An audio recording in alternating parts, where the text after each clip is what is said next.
Now let's read chapter 6. Finally, Matt woke and knew that he was well.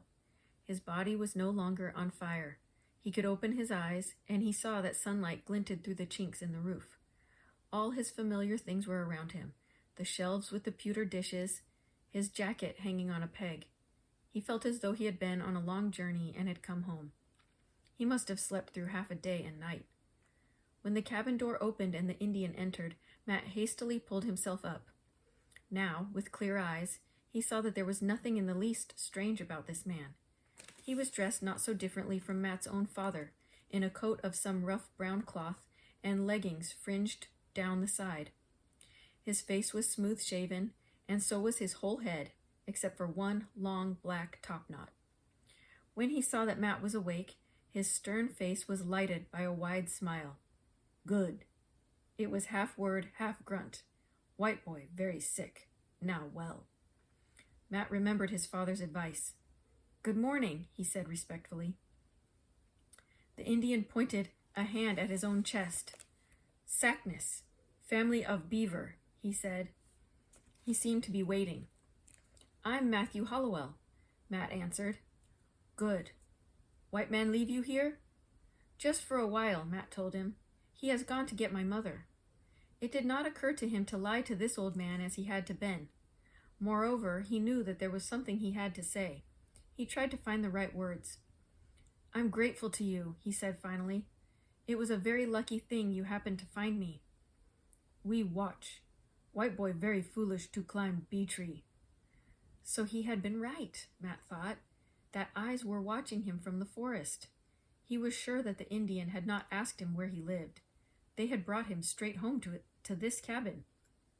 Even though he knew it was his good fortune, they'd been watching him yesterday, he still felt somewhat resentful of their spying.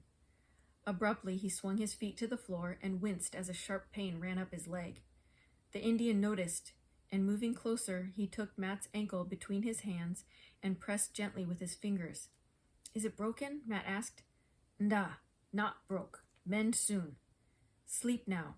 Not need medicine more. The Indian had put something on the table as he came in. When he had gone, Matt hobbled over to see what it was and found a wooden bowl of stew, thick and greasy, flavored with some strange plant, wonderfully filling and strengthening. With it there was a cake of cornbread, coarser than his own, but delicious. The next day the Indian brought the boy with him. Nquenes, you call grandson, he announced. Atien. The two boys stared at each other. The Indian boy's black eyes held no expression whatever. Unlike the old man, he was naked except for a breechcloth held up by a string at his waist. It passed between his legs and hung down like a little apron back and front. His heavy black hair fell straight to his shoulders. Atien same winter as white boy, maybe? The man asked. He held up 10 fingers and then 4 more. I'm 13, Matt answered, holding up his own fingers. At least, he excused himself. That would be true in another week. The Indian boy did not speak a word. Quite plainly, he had been brought here against his will. He stared about the cabin and seemed to despise everything he saw. He made Matt feel like a fool, sitting with his leg propped up on a stool. Matt steadied himself on his good leg and stood up. Now he noticed that Sackness was holding out to him a rough sort of crutch. Matt wished he did not have to try it right now, with both of them watching him, but he could see that the man expected it. He managed a few steps, furious at his own clumsiness. He had never imagined how pesky a crutch could be.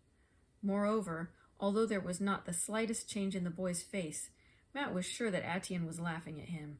There was a nasty little gleam in the boy's eyes. The moment they were gone, he seized the crutch in earnest, and very soon he could swing himself along at a good, brisk pace. Now he was able to get about outside the cabin, to check the corn patch and bring in firewood. The trouble was, he had only one boot.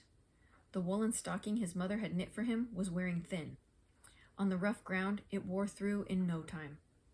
This, too, the Indian noticed when he came with his grandson next morning. No boot, he said, pointing. I lost it, Matt answered. It came off in the mud when I ran. Once again, he felt ridiculous under the Indian boy's black stare. 3 days later, Saknis brought him a pair of moccasins. They were handsome and new, of moose hide, dark and glistening with grease, tied with stout thongs that were long enough to wrap about his ankles. "Beaver woman make," Saknis said. "Better white man's boots. White boy see." Matt took off his one boot and slipped on the moccasins. Indeed, they were better.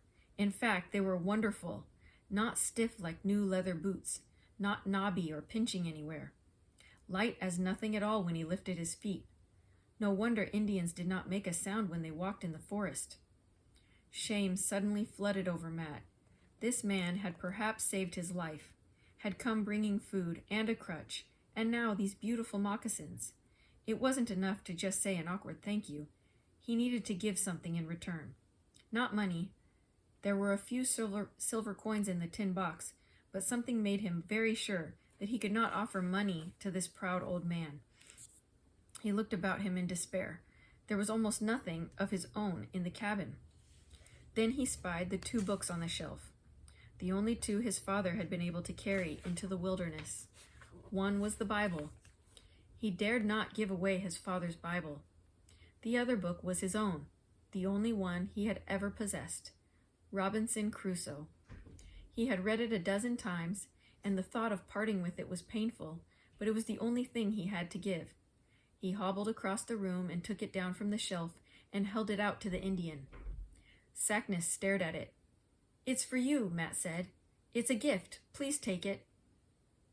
Saknis reached out and took the book in his hand. He turned it over and over slowly, his face showing not a sign of pleasure.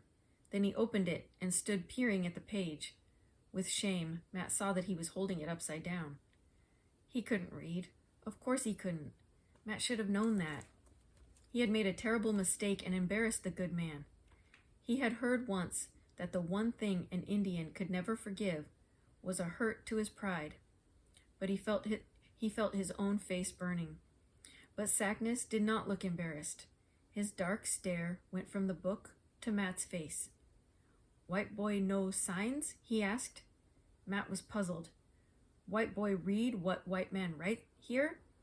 "Yes," Matt admitted. "I can read it." For a long moment the Indian studied the book. Then, astonishingly, that rare white smile flashed. "Good," he grunted. "Saknis make treaty." "A treaty?" Matt was even more puzzled. "Unquenis hunt. Bring white boy bird and rabbit. White boy teach Atian white man signs." "You mean I should teach him to read?" "Good. White boy teach Atian what books say." Doubtfully, Matt looked from the old man to the boy, who stood silently listening. His heart sank. The scorn in the boy's face had turned to black anger. "Nda!" The furious word exploded, the first word Matt had ever heard him speak. Half under his breath, he muttered a string of incomprehensible words. His grandfather's stern face did not change. He was undisturbed by the boy's defiance. "Atian learn," he said. "White man come more and more to Indian land.